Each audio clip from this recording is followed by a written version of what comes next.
ಭಾಷೆಗಳ ಪ್ರಕಾರ ಸ್ವತಂತ್ರಕ್ಕಾಗಿ ಪ್ರಾರ್ಥಿಸುತ್ತಾರೆ, ಬಿಡುಗಡೆಗಾಗಿ ಖಂಡಿತವಾಗಿ ದೇವರು ಮಾಡುತ್ತಾರೆ. ಕುಮಾರನ ಬಿಡಿಸಿದರೆ ಅದು ನಿಜವಾದ ಇದುವರೆಗೂ ಕಂಡ ಪ್ರಕಾರವಾಗಿ ಇದು ನಿಜವಾದ ಬಿಡುಗಡೆ, ಆಮೇಲೆ ಸತ್ಯ ಬಿಡುಗಡೆ. ದೇವ ಕುಮಾರನ ಮಹಿಮೆಯನ್ನ ಇದು ಕಾಣಲಿಕ್ಕೆ ಹೋಗ್ತಾ ಇದ್ದಾರೆ. ಆಮೇಲೆ ಅದು ಕಾಣಬೇಕು ಅನ್ನೋದಕ್ಕಾಗಿ, ಅದು ಹೊಂದಿಕೊಳ್ಬೇಕು ಅನ್ನೋದಕ್ಕಾಗಿ ನಾವು ಬಂದಿಲ್ಲ, ಆದ್ರೆ ನಮ್ಮನ್ನ ದೇವರ ಕೊಂಡು ಬಂದಿರುತ್ತಾರೆ. ಆಮೇಲೆ ನಮ್ಮ ಯೋಚನೆಗಳಲ್ಲ, ನಮ್ಮ ಯೋಜನೆಯಲ್ಲ, ನಮ್ಮ ಆಲೋಚನೆಗಳಲ್ಲ, ಆದ್ರೆ ನಮ್ಮ ಮುಖಾಂತರವಾಗಿ ದೇವರು ಇವತ್ತು ಬೆಳಕಿನ ಕಾರ್ಯಗಳನ್ನ ಗ್ರಹಿಸಲಿಕ್ಕೆ ನಮ್ಮ ಕೊಂಡು ಬಂದಿರುತ್ತಾರೆ.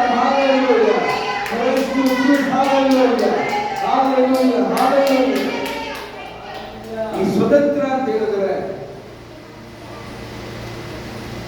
ಅರ್ಥ ಏನು ತಿಳ್ಬೇಕಾದಾಗ ಹಲವಾರು ಅರ್ಥಗಳನ್ನ ಹೇಳಲಿಕ್ಕೆ ಸಾಧ್ಯವಾಗುತ್ತದೆ. ಸ್ವತಂತ್ರದ ಮುಖಾಂತರವಾಗಿ ಒಂದು ವೈಯಕ್ತಿಕ ವ್ಯಕ್ತಿಗೆ ಅವನು ಯೋಚನೆ ಮಾಡುವುದಕ್ಕಾಗಿ, ಅವನು ಕ್ರಿಯೆ ನಡೆಸುವುದಕ್ಕಾಗಿ, ಅವನು ಮಾತನಾಡುವುದಕ್ಕಾಗಿ ಒಂದು ಶಕ್ತಿ ಲಭಿಸುತ್ತಾ ಇರುತ್ತದೆ. 79ನೆಯ ಇಂಡಿಪೆಂಡೆನ್ಸ್ ಡೇ ಅನ್ನು ಆಚರಣೆ ಮಾಡ್ತಾ ಇರ್ತೇವೆ. ಅದು 79 ವರ್ಷಗಳ ಹಿಂದೆ ನೋಡಬೇಕಾದಾಗ ನಾವು ಕಟ್ಟಲ್ಪಟ್ಟವರಾಗಿ, ಭಾರತೀಯರು ಕಟ್ಟಲ್ಪಟ್ಟವರಾಗಿ, ಬ್ರಿಟಿಷರಿಂದ ಸೆರೆ ಹಿಡಿಯಲ್ಪಟ್ಟವರಾಗಿ, ನಮ್ಮ ಇಷ್ಟದ ಪ್ರಕಾರವಾಗಿ ಮಾತನಾಡಕ್ಕಾಗಲ್ಲ, ಕ್ರಿಯೆ ನಡೆಸೋಕ್ಕಾಗಲ್ಲ, ಯೋಚನೆ ಮಾಡಕ್ಕೆ ಆಗಲ್ಲ. ಆ ರೀತಿಯಾದ ಒಂದು ಬಂಧನದಲ್ಲಿ ನಮ್ಮನ್ನು ಅವರು ಬಿಗಿ ಮಾಡಿ ಇಟ್ಟಿದ್ದರು. ಆದರೆ ಆ ಒಂದು ಬಂಧನದ ಒಳಗಡೆಯಿಂದ ನಮ್ಮ ದೇಶದಲ್ಲಿ ಇರುವಂತಹ 28 ಸ್ಟೇಟ್ಗಳಿದೆ. ಆದ ಒಳಗಡೆಯಿಂದ ಅನೇಕ ವ್ಯಕ್ತಿಗಳು, ಅನೇಕ ಭಾಷೆಯವರು, ಅನೇಕ ಮತ, ಜಾತಿ, ಕುಲ, ಧರ್ಮದವರೆಲ್ಲ ಒಟ್ಟುಗೂಡಿಕೊಂಡು ಏನ್ ಮಾಡೋದು, ಅವರು ತ್ಯಾಗವನ್ನ ಮಾಡಿ ನಮಗೆ ಸ್ವತಂತ್ರವನ್ನು ಕೊಟ್ಟು ಬಂದಿರುತ್ತಾರೆ. ಅದೇ ಪ್ರಕಾರವಾಗಿನೇ ಯೇಸು ಸ್ವಾಮಿ ಕೂಡ ಸೈತಾನ ಕರಗಳಿಂದ ನಮ್ಮನ್ನ ಬಿಡುಗಡೆ ಮಾಡಿರುತ್ತಾರೆ. ಸ್ವತಂತ್ರ ನಡೆಯಕ್ಕೆ ಆಗ್ತಾ ಇದೆಯಲ್ಲ, ಏನು ಮಾಡಕ್ಕಾಗಲ್ಲ, ಏನು ಯೋಚನೆ ಮಾಡಕ್ಕಾಗಲ್ಲ. ಆ ಪ್ರಕಾರವಾಗಿ ನಮ್ಮನ್ನ ದಾಸತ್ವದ ಸರಪಣಿಯಲ್ಲಿ, ಪಾಪದ ಸರಪಣಿಯಲ್ಲಿ, ಶಾಪದ ಕಟ್ಟಿನ ಒಳಗಡೆ ಬಿಗಿ ಮಾಡಿದ ಸೈತಾನನ ಬಲಗಳನ್ನ ನಸರೇಯನಾದ ಯೇಸು ಮುರಿದು ನನ್ನ ನಿಮ್ಮನ್ನ ಮಗನಾಗಿ ಅವರು ಸ್ವತಂತ್ರವಾಗಿ ಚಿಂತನೆಗಾಗಿ, ಸ್ವತಂತ್ರವಾಗಿ ಮಾತನಾಡುವುದಕ್ಕಾಗಿ, ಸ್ವತಂತ್ರವಾಗಿ ನಾವು ಸಾಗುವುದಕ್ಕಾಗಿ, ಮುಗಿಯುವುದಕ್ಕಾಗಿ ಶಕ್ತಿಯನ್ನ ಕೊಟ್ಟು ಬಂದಿರುತ್ತಾರೆ. ಆದರೆ ಈ ಎರಡು ರೀತಿಯಾದ ಸ್ವತಂತ್ರಗಳ ಬಗ್ಗೆ ನಾವು ಸ್ವಲ್ಪ ಯೋಚನೆ ಮಾಡಬಹುದು ಅಲ್ವಾ? ಒಂದು, ನಮ್ಮ ಭಾರತ ದೇಶ ನಿವಾಸಿಗಳನ್ನು ನಾವೆಲ್ಲ ಸ್ವತಂತ್ರ ಹೊಂದಿಕೊಳ್ಳುವುದಕ್ಕಾಗಿ ಒಂದು ಗುಂಪು ಜನಗಳೇನ್ ಮಾಡ್ತಾ ಇದ್ದಾರೆ, ತಮ್ಮ ಸ್ವತಂತ್ರವನ್ನ ಕಳ್ಕೊಂಡು ನಾವು ಸ್ವತಂತ್ರ ಹೊಂದಿಕೊಳ್ಳುವುದಕ್ಕಾಗಿ, ನಾವು ನಮ್ಮ ಇಷ್ಟದ ಪ್ರಕಾರ ಚಿಂತೆ ಮಾಡುವುದಕ್ಕಾಗಿ, ನಡೆಯುವುದಕ್ಕಾಗಿ, ಕ್ರಿಯೆ ನಡೆಸುವುದಕ್ಕಾಗಿ, ಮಾತನಾಡುವುದಕ್ಕಾಗಿ, ಬೇಕಾದ ಸ್ವತಂತ್ರವನ್ನು ಕೊಂಡು ಬರುವುದಕ್ಕಾಗಿ ಸ್ವತಂತ್ರ ತಂದುಕೊಂಡಂತಹ ವ್ಯಕ್ತಿಗಳೆಲ್ಲ ತಮ್ಮ ಪ್ರಾಣವನ್ನು ತ್ಯಾಗ ಮಾಡಿದ್ದಾರೆ ಅಲ್ವಾ? ತಮ್ಮ ಕೆಲಸವನ್ನ, ಹಣಕಾಸನ್ನ, ಸಮಯವನ್ನ, ಕುಟುಂಬವನ್ನ, ಮಕ್ಕಳನ್ನ, ಎಲ್ಲ ಆಸಕ್ತಸ್ತು ಎಲ್ಲವನ್ನ ನಿದ್ರೆಯನ್ನು ಕೂಡ ತ್ಯಾಗ ಮಾಡಿಕೊಂಡು ನಮ್ಮ ದೇಶಕ್ಕೆ ಸ್ವತಂತ್ರ ಕೊಂಡು ಬಂದಿರುತ್ತಾರೆ. ಅದೇ ಪ್ರಕಾರ ಯೇಸಪ್ಪ ಕೂಡ ನನ್ನನ್ನು ನಿಮ್ಮನ್ನ ಆತನ ಮಕ್ಕಳಾಗಿಸುವುದಕ್ಕಾಗಿ, ಮಗನಾಗಿ ಮಾರ್ಪಾಟು ಮಾಡಿಕೊಳ್ಳುವುದಕ್ಕಾಗಿ ತನ್ನ ಸಿಂಹಾಸನವನ್ನು ತೊರೆದು, ತನ್ನ ಅಧಿಕಾರವನ್ನು ತೊರೆದು, ತನ್ನ ದೈವತ್ವವನ್ನು ತೊರೆದು ಸಾಮಾನ್ಯ ಮನುಷ್ಯನಾಗಿ ಈ ಮಣ್ಣಿನ ಪ್ರತ್ಯಕ್ಷವಾಗಿ ಕಲ್ವಾರಿ ಶಿಲುಬೆಯ ಮೇಲೆ ತನ್ನ ಪ್ರಾಣವನ್ನು ಕೊಡುವ ಮುಖಾಂತರವಾಗಿ ನನ್ನ ನಿಮ್ಮನ್ನ ಮಗನಾಗಿ ಮಾರ್ಪಾಡು ಮಾಡಿರುತ್ತಾನೆ.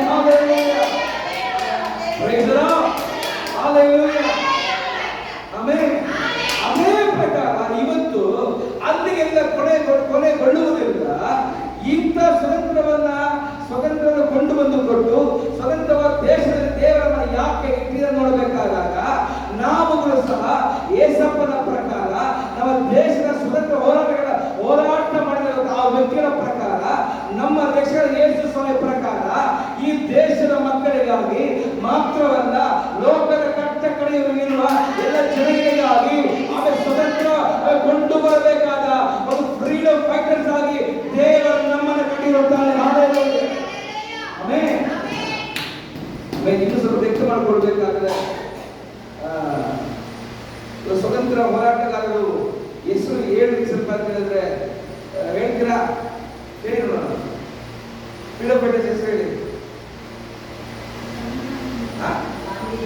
ಗಾಂಧೀಜಿ, ಓಕೆ. ನೆಹರು, ಸರ್ದಾರ್ ವಲ್ಲಭಾಯ್ ಪಟೇಲ್, ಭಗತ್ ಸಿಂಗ್ ಇದ್ದಾರೆ. ಇನ್ನು ಅನೇಕ ವ್ಯಕ್ತಿಗಳಲ್ವಾ ಇದ್ದಾರೆ. ಅವರೆಲ್ಲರೂ ಅವರ ಜೀವನವನ್ನು ಮುಡಿಪಾಗಿಟ್ಟು ಅವರ ಸುಖಗಳನ್ನ, ಅವರ ಆಕಾಂಕ್ಷೆಗಳನ್ನ, ಅವರ ಬಯಕೆಗಳನ್ನ ಅದು ಮುಟ್ಟುಗೋಲಾಗಿ ಅದನ್ನು ಮುರಿದಾಕೊಂಡು ನಮಗೋಸ್ಕರ ಇದು ಮಾಡೋದು, ಅದೆಲ್ಲ ತ್ಯಾಗ ಮಾಡಿದ ಕಾರಣನೇ ಅದರ ಫಲವಾಗಿ ಸ್ವತಂತ್ರ ಬಂದಿತ್ತು ಅಲ್ವಾ? ಅದೇ ಪ್ರಕಾರ ಯೇಸಪ್ಪ ಕೂಡ ತನ್ನ ಎಲ್ಲ ಅಧಿಕಾರ ಆಡಳಿತವನ್ನು ಬಿಟ್ಟು ನಮಗೋಸ್ಕರ ಹಿಡಿದು ಬಂದ ಕಾರಣ ಇವತ್ತು ನಾವು ರಕ್ಷಣೆಯ ಸ್ವತಂತ್ರ ಹೊಂದಿಕೊಂಡಿರ್ತೇವೆ. ಆಗ ಎರಡು ಸ್ವತಂತ್ರಗಳನ್ನ ತಂದುಕೊಂಡಂತ ಈ ಜನಗಳ ವ್ಯಕ್ತಿ ನೋಡಬೇಕಾದಾಗ ಒಂದು ಸ್ವತಂತ್ರ ಬರಬೇಕಾದರೆ ಒಂದು ಸ್ಯಾಕ್ರಿಫೈಸ್, ಒಂದು ಬಲಿ ಅರ್ಪಣೆ ಆಗಲೇಬೇಕು. ಒಂದು ತ್ಯಾಗ ಇಲ್ಲದೆ ಒಂದು ಸ್ವತಂತ್ರ ಬರುವುದಿಲ್ಲ.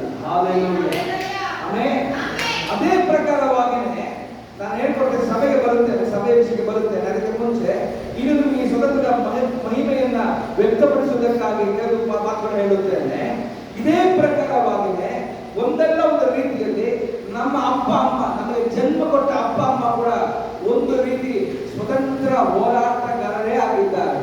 ಹೇಗೆ ನಮ್ಮ ಮಕ್ಕಳಾದ ನಾವುಗಳು ಚೆನ್ನಾಗಿ ಬಾಳಬೇಕೆನ್ನುವುದಕ್ಕಾಗಿ, ಚೆನ್ನಾಗಿ ಕಲಿಯಬೇಕೆನ್ನುವುದಕ್ಕಾಗಿ, ನಮಗೊಂದು ಒಳ್ಳೆ ಭವಿಷ್ಯ ಲಭಿಸಬೇಕನ್ನುವುದಕ್ಕಾಗಿ, ಒಳ್ಳೆ ಆಹಾರ ಸಿಗಬೇಕನ್ನುವುದಕ್ಕಾಗಿ, ಒಂದು ನೆಲೆ, ಒಳ್ಳೆ ಒಂದು ನೆಲೆ ನಮಗೆ ದಕ್ಕಬೇಕೆನ್ನುವುದಕ್ಕಾಗಿ ನಮ್ಮನ್ನ ಹೆತ್ತ ಅಪ್ಪ ಅಮ್ಮ ಕೂಡ ಅವರ ಜೀವನವನ್ನೇ ತ್ಯಾಗ ಮಾಡಿರುತ್ತಾರೆ. ಯಾಕಂದ್ರೆ ನಾವು ಸಹ ನಮ್ಮ ಕುಟುಂಬಗಳಿಗಾಗಿ, ನಮ್ಮ ಮಕ್ಕಳಿಗಾಗಿ ನಾವು ಬಾಳು ಪ್ರಯಾಸ ಮಾಡ್ತಾ ಇರ್ತೇವೆ. ಒಂದು ರೀತಿ ನಾವು ಕೂಡ ಸ್ವತಂತ್ರ ಹೋರಾಟಗಾರರೇ. ಅರ್ಥ ಆಗ್ತಾ ಇದೆಯಾ? ಅಪ್ಪ ಅಮ್ಮನ ಕೇಳಿ, ಅವರು ಊಟ ಮಾಡಿಲ್ಲ, ಅವರು ನಿದ್ರೆ ಮಾಡಿಲ್ಲ, ಅವರು ಇಷ್ಟದ ಪ್ರಕಾರ ಏನು ಖರ್ಚು ಮಾಡಿಲ್ಲ. ಯಾಕೆ? ಅದೆಲ್ಲವನ್ನ ನಮಗೋಸ್ಕರ ಅವರು ಅದನ್ನ ತ್ಯಾಗ ಮಾಡಿರುತ್ತಾರೆ. ಅದೇ ಪ್ರಕಾರವಾಗಿ ಇವತ್ತು ನಾವು ನಮ್ಮ ಕುಟುಂಬಕ್ಕಾಗಿ ತ್ಯಾಗ ಮಾಡುತ್ತಾ ಇರುತ್ತೇವೆ. ಆ ತ್ಯಾಗದ ಫಲನೇ, ಅಪ್ಪ ಅಮ್ಮನ ತ್ಯಾಗದ ಫಲನೇ ಇವತ್ತು ಮಕ್ಕಳಾದ ನಾವುಗಳು ಆಮೇಲೆ ಬಿಡುಗಡೆಯಿಂದ ಸ್ವತಂತ್ರವಾಗಿ ಆರಾಧನೆ ಮಾಡ್ತಾ ಇದ್ದೇವೆ. ಗೊತ್ತಾಗ್ತಾ ಇದೆ, ಸಣ್ಣ ವಯಸ್ಸಿನಲ್ಲಿ ಬಾಸು ತಾಯಿಯನ್ನ ಭಯಂಕರವಾಗಿ ಪ್ರಾರ್ಥನೆ ಮಾಡ್ತಾರೆ. ನನ್ನ ಬಳಿ ಫೋಟೋ ಇದೆ, ರೀಸೆಂಟ್ ಆಗಿ ಒಬ್ಬರು ಕಳಿಸಿಕೊಟ್ಟು. ನಾನು ಪ್ರಸಂಗ ಮಾಡ್ತಾ ಇದ್ದೀನಿ, ನಾವು ಕನ್ನಡದಲ್ಲಿ ಪ್ರಸಂಗ ಮಾಡೋದನ್ನು ಮಾಡ್ತಾ ಇದ್ದೀನಿ. ಕನ್ನಡ ಭಾಷೆ ಮಾತಾಡ್ತಾ ಇದ್ದೆ, ಆದರೆ ಪ್ರಸಂಗ ಮಾಡೋದು ಬರ್ತಾ ಇದ್ದೀನಿ. ಅವತ್ತು ನಾನು ಮಲಯಾಳಂ ಭಾಷೆ ಪ್ರಸಂಗ ಮಾಡ್ತಾ ಇರಬೇಕಾದಾಗ ಇನ್ನೊಂದು ಭಾಷೆ ಪಡೆದು ಅದನ್ನ ಭಾಷಾಂತರ ಮಾಡ್ತಾ ಇದ್ದಾರೆ. ಆ ಪ್ರಾರ್ಥನೆ ಕೊಟ್ಟ ಅವರ ಮನೆಯಲ್ಲಿ ನಡೀತಾ ಇದೆ. ಆ ಮನೆ ನಡೀಬೇಕಾದಾಗ ನಿಮ್ಮ ಭಾಷೆಯವರು ಅಲ್ಲಿ ಮುಂದೆ ಕೂತ್ಕೊಂಡಿದ್ದಾರೆ. ಮುಂದೆ ಕುಳಿತುಕೊಂಡು ಆಯ್ತಾ, ಅವರು ನಮ್ಮಿಬ್ಬರನ್ನ ಬಾಯಿ ತಿಳ್ಕೊಂಡು ಏನು ಅಂತ ಇರೋದು ಕೊಡುವಂಥದ್ದು.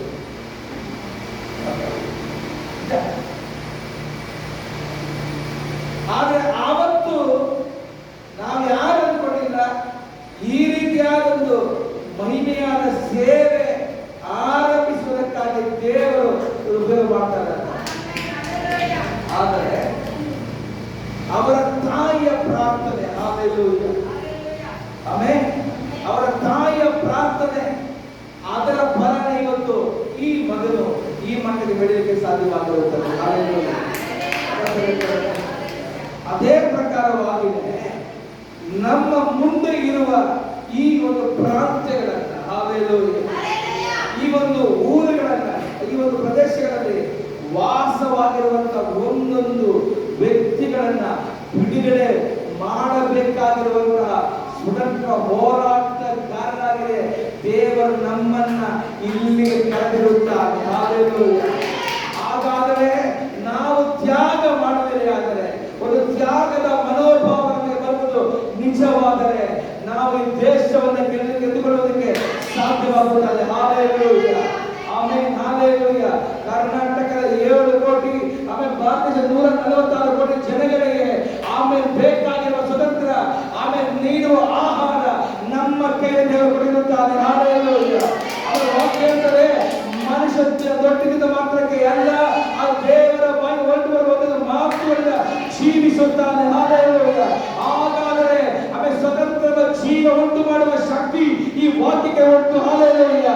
ಆಮೇಲೆ 700 ಕೋಟಿ, ಆಮೇಲೆ ಲೋಕದ ವ್ಯಕ್ತಿಗಳು 146 ಕೋಟಿ ಜನಗಳಿದ್ದಾರೆ. ನೀವು ಮಾತಾಡಿದರೆ ಈ ಜನಗಳಿಗೆ ಬೇಕಾದ ಜೀವ ಕೊಂಡು ಬರುವ, ಬಿಡುಗಡೆ ಕೊಂಡು ಬರುವ ಆಮೇಲೆ ಮನ್ನ ಆಹಾರ ನಮ್ಮ ಕೈಯಲ್ಲಿ ದೇವರು ಕೊಟ್ಟಿರುತ್ತಾನೆ.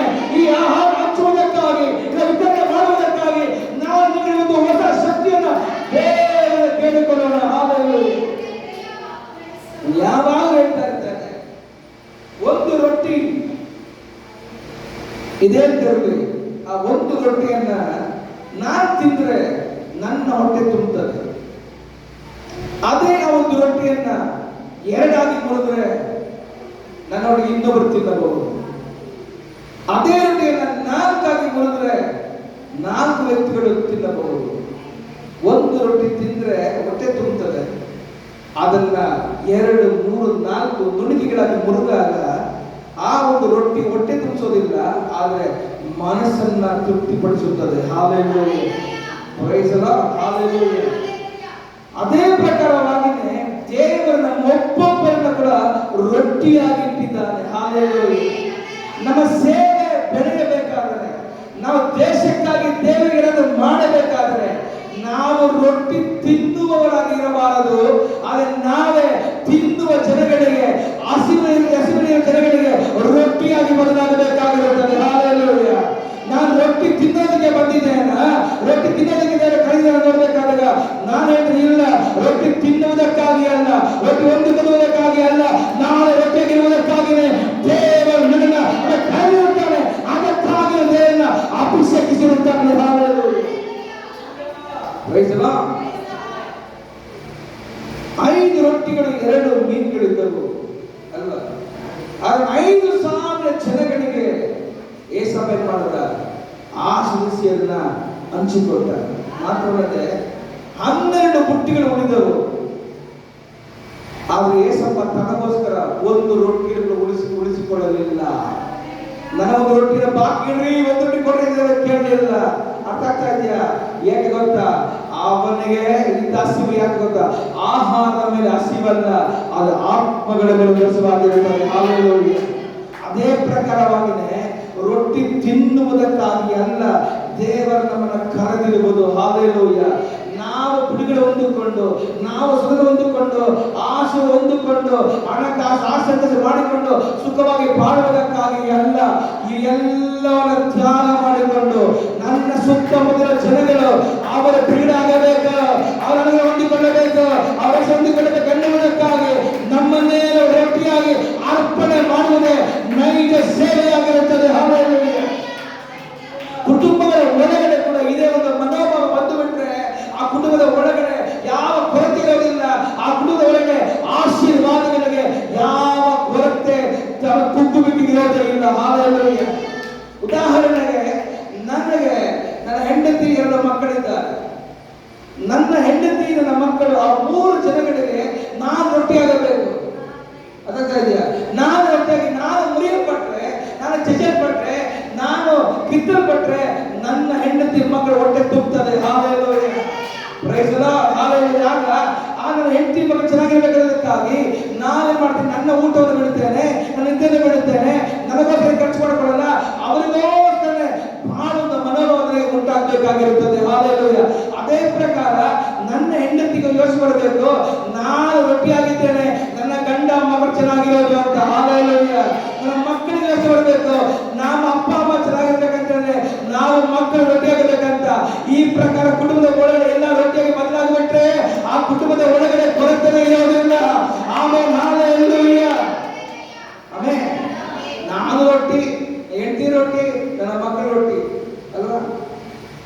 ಹೇಳ್ತದೆ, ನಾನು ಮಾತ್ರ ರೊಟ್ಟಿಯಾಗಿದ್ರೆ ಒಂದು ರೊಟ್ಟಿ 4 ಪೀಸ್ ಆಗ್ತದೆ ಅಲ್ವಾ? ಆದ್ರೆ ನಮ್ಮಲ್ಲಿ 4 ಜನಗಳು ರೊಟ್ಟಿ ಹಾಕ್ಬಿಟ್ರೆ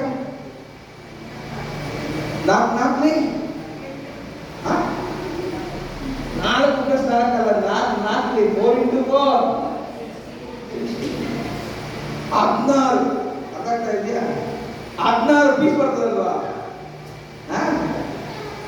ಒಬ್ಬೊಬ್ಬರು ಎಷ್ಟು ಪೀಸ್ ಬರ್ತದೆ? 4 ಬರ್ತದೆ. Praise the Lord, hallelujah, amen, hallelujah.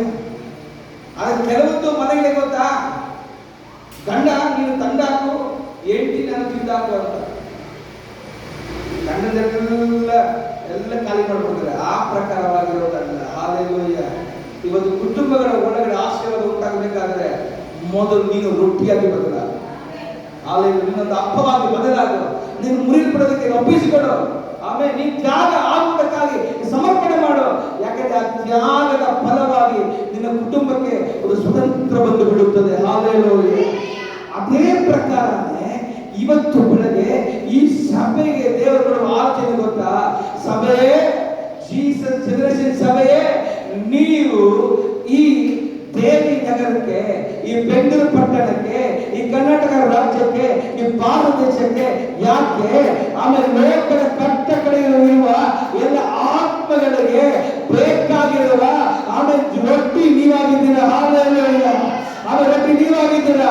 ಇವತ್ತು ಬೆಳಗ್ಗೆ ಆಮೇಲೆ ರೊಟ್ಟಿಯಾಗಿ ತ್ಯಾಗ ಆಗುವುದಕ್ಕಾಗಿ, ಶಿಲುಬೆ ಮೇಲೆ ಜಯಬಿಡುವುದಕ್ಕಾಗಿ, ಮುರಿಯಲ್ಪಡುವುದಕ್ಕಾಗಿ ನೀವು ತಯಾರಾದರೆ, ನೀವು ರೆಡಿಯಾದರೆ ಇವತ್ತು ಬೆಳಗ್ಗೆ ದೇವರಾತ್ಮನು ನಿಮ್ಮ ಸೇವೆ ಮುಖಚಾರಿಯನ್ನ ಬದಲು ಮಾಡುತ್ತಾನೆ. Hallelujah, amen, hallelujah.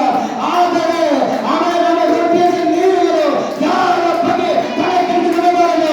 ಯಾವ ನಿಂದೆ, ಯಾವ ಅವಮಾನ, ಯಾವ ಹೋರಾಟ, ಯಾವ ಅಸ್ತ್ರಗಳಿಗೆ, ಸೈತನ ಪದಗಳಿಗೆ ಎದುರಾಗಿ ಅಂಜಬೇಡಿ. ಯಾಕೆ ದೇವರು ನಿಮ್ಮನ್ನು ಕರೆದಿರುತ್ತಾನೆ. Praise the Lord, hallelujah. ಅನೇಕರಿಗೆ ಆಸೆ ಅಂತ ಗೊತ್ತಾ? ನಮ್ಮ ಮೇಲ್ಗಡೆ ಬರೋದು ಮಾತ್ರ ಯಾರಿಗೂ ಆಸೆ ಇರೋದಿಲ್ಲ. ಒಟ್ಟಿನಲ್ಲಿ ಹೆಂಗಾದ್ರೂ ಹಾಳಾಗಬೇಕನ್ನೋದನ್ನೇ ಆಸೆ ಇರ್ತದೆ. ಆದರೆ ಅದರ ಬಗ್ಗೆ ಏನು ಯೋಚನೆ ಮಾಡಬೇಡ್ರಿ. ಅದ್ರ ಬಗ್ಗೆ ಯೋಚನೆ ಕೂಡ ಮಾಡಲೇಬೇಡ್ರಿ. ಯಾಕೆ ಅದನ್ನ ಕುರಿತು ಯೋಚನೆ ಮಾಡುವುದಕ್ಕಾಗಿ ಎಲ್ಲ ದೇವರನ್ನ ಕರೆದಿರುವುದು. ಆಮೇಲೆ ದೇವರ ಕರೆದಿರುವ ಉದ್ದೇಶವನ್ನ ಅರ್ಥ ಮಾಡಿಕೊಂಡು ಆತನ ನೆರವೇರಿಸುವುದಕ್ಕಾಗಿ ನಿಮ್ಮನ್ನು ಒಪ್ಪಿಸಿಕೊಡ್ರಿ. Hallelujah, praise the Lord, hallelujah. Calvary ಶಿಲುಬೆಯ ಮೇಲೆ ಏಸಪ್ಪ ಕೂಡ ರೊಟ್ಟಿಯಾಗಿ ಮುರಿಯಲ್ಪಟ್ಟನು. ಹಲ್ಲೆಲೂಯಾ. ಆ ಶಿಲುಬೆ ಮೇಲೆ ಏಸಪ್ಪ ರೊಟ್ಟಿಯಾಗಿ ಮುರಿಯಲ್ಪಟ್ಟ ಕಾರಣನೇ ಆಮೇಲೆ ಆಪ್ತನನ್ನು ತಿಂದು ಇವರ ಜೀವಂತವಾಗಿದ್ದೇವೆ. ಹಲ್ಲೆಲೂಯಾ, ಪ್ರೈಸ್ ಜಗತ್ತವಾಗ್ತಾ ಇದೆ. ಹಲ್ಲೆಲೂಯಾ. ಆಗಾಗ ರೊಟ್ಟಿ ಅದು ಮುರಿಯಲ್ಪಡಬೇಕಾಗಿರುತ್ತದೆ. ಹಲ್ಲೆಲೂಯಾ. ಅದೇ ಪ್ರಕಾರವಾಗಿ ಇವತ್ತು ಬೆಳಗ್ಗೆ ದೇವರನ್ನು ಹೇಳ್ತಾ ಇದ್ದಾರೆ, ಈ ಸಭೆಯಲ್ಲಿರುವ ಸೇವಕರನ್ನ ಆಮೇಲೆ ಸೇವೆ ಮಾಡ್ತಾರೆ ಒಂದು ವ್ಯಕ್ತಿಗಳನ್ನ ರೊಟ್ಟಿಯಾಗಿ ದೇವರು ಬದಲು ಮಾಡ್ತಾ ಇದ್ದಾನೆ. ಆಮೇಲೆ ರೊಟ್ಟಿ, ಹಲ್ಲೆಲೂಯಾ, ಈ ರೊಟ್ಟಿಯಾಗಿ ಬದಲು ಮಾಡಿ ಆಮೇಲೆ ನಾವು ತ್ಯಾಗದ ಮನೋಭಾವ, ಆಮೇಲೆ ನಾವು ಸ್ಯಾಕ್ರಿಫೈಸ್ ಮಾಡೋದ ಮನೋಭಾವ, ಆಮೇಲೆ ನಿಮ್ಮ ಒಳಗೆ ಅನುಮತಿ ಮಾಡಿಕೊಂಡು ನಿಮ್ಮ ಮುಖಾಂತರವಾಗಿ, ಈ ಸಭೆಯ ಮುಖಾಂತರವಾಗಿ ಈ ಸುತ್ತಮುತ್ತಲಿರುವ ಅನೇಕ ಹೊಟ್ಟೆ ಹಸಿವರಿಗೆ ತೃಪ್ತಿಯನ್ನು ಉಂಟು ಮಾಡುವ ಒಂದು ಕೃಪೆಯನ್ನ ಬೆಳಗ್ಗೆ ದೇವರು ನಿಮ್ಮ ಮೇಲೆ ಆನುಮತಿ ಮಾಡ್ತಾ ಇದ್ದಾನೆ. Praise the Lord, hallelujah, hallelujah. ಒಂದು ವಾಕ್ಯ ಓದಿಕೊಳ್ಳೋಣ. ಯೋಹಾನನ ಸುವಾರ್ತೆ ಪತ್ರಿಕೆ 12ನೇ ಅಧ್ಯಾಯ ಅದರ 24ನೇ ವಚನ. ಯೋಹಾನನ ಸುವಾರ್ತೆ ಪತ್ರಿಕೆ 12ನೇ ಅಧ್ಯಾಯ ಅದರ 24ನೇ ವಚನ. ನಿಮಗೆ ನಿಜವಾಗಿ ಹೇಳುತ್ತೇನೆ, ಗೋಧಿಯ ಕಾಳು ಭೂಮಿಯಲ್ಲಿ ಬಿದ್ದು ಸಾಯದಿದ್ದರೆ, ಆ ಭೂಮಿಯಲ್ಲಿ ಬಿದ್ದು ಗೋಧಿ ಕಾಳು ಸಾಯದಿದ್ದರೆ ಗೋಧಿ ಕಾಳು ಒಂದೇ ಆಗಿ ಉಳಿಯುವುದು. ಆ ಗೋಧಿ ಕಾಳು ಸತ್ತರೆ ಬಹಳ ಫಲವನ್ನ ಕೊಡುವುದು.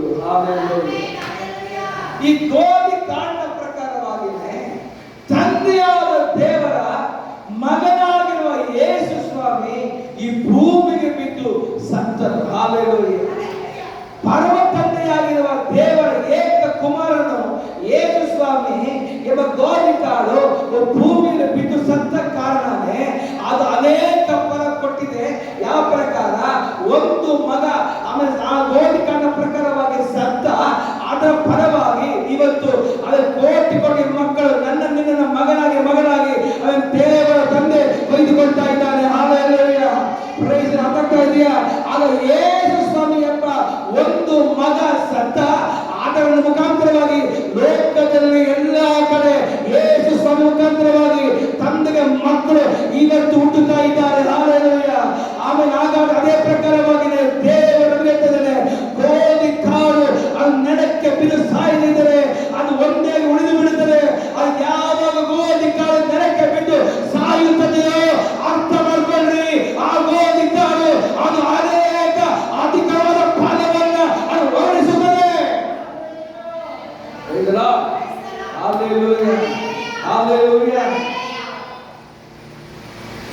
ಇನ್ನು ವ್ಯಕ್ತಪಡಿಸುವುದಕ್ಕಾಗಿ ಹೇಳ್ತೇನೆ, ಗಮನಕ್ಕೆ ಕೇಳ್ರಿ.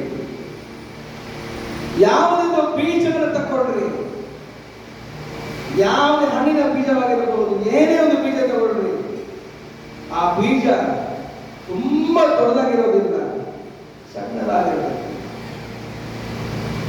ಆದರೆ ಆ ಚಿಕ್ಕ ಬೀಜ ಅದನ್ನ ನೋಡ್ರಿ ನೀವು, ಏನ್ ಕಾಣಿಸುತ್ತೆ? ಏನು ಕಾಣಿಸಲ್ಲ, ಆ ಬೀಜ ಮಾತ್ರ ಕಾಣಿಸುತ್ತೆ. ಆಮೇಲೆ ನಮ್ಮ ಕಣ್ಗಳನ್ನು ನೋಡಿದ್ರೆ ಏನು ಕಾಣಿಸಲ್ಲ, ನಮ್ಮ ಶಾರೀರಿಕವಾದ ಕಣ್ಗಳ ಮುಖಾಂತರ ನೋಡಿದ್ರೆ ಅದು ಏನು ಕಾಣಿಸೋದಿಲ್ಲ. ಆ ಇವತ್ತು ಬೆಳಗ್ಗೆ ದೇವರಿಮ್ಮ ಆತ್ಮದ ಕಣ್ಗಳನ್ನ ತೆಗೆ ಮಾಡಲಿ. Hallelujah. Amen. Hallelujah. Amen. Hallelujah. ಒಂದು ಬೀಜವನ್ನ ನಾವು ತೆಗೆದು ಅದನ್ನು ನೋಡ್ಬೇಕಾದಾಗ ಏನು ಕಾಣಿಸಲ್ಲ, ಆದ್ರೆ ನನಗೆ ಕೆಲವು ಕಾಣಿಸ್ತದೆ. ಹಾಲೆಲೂಯ. ಏನಂತ ಹೇಳಿದ್ರೆ, ಆ ಒಂದು ಬೀಜದ ಒಳಗಡೆ ಏನಿದೆ, ಆ ಸಣ್ಣ ಬೀಜದ ಒಳಗಡೆ ಏನಿದೆ ನೋಡ್ಬೇಕಾದಾಗ ಅದು ಒಳಗಡೆ ಇನ್ನೊಂದು ಮರ ಇದೆ. ಹಾಲೆಲೂಯ. ಅದರೊಳಗೆ ಬೇರಿದೆ, ಅದರ ರಂಬೆ ಕೊಂಬೆ ಎಲೆಗಳ ಕಾಯಿ ಆಮೇಲೆ ಹೂವ ಆ ಫಲ ನೆರಳು ಬೆಳವಣಿಗೆ ಎಲ್ಲ ಆ ಬೀಜ ಒಳಗಡೆ ಇದೆ. ಹಾಲೆಲೂಯ.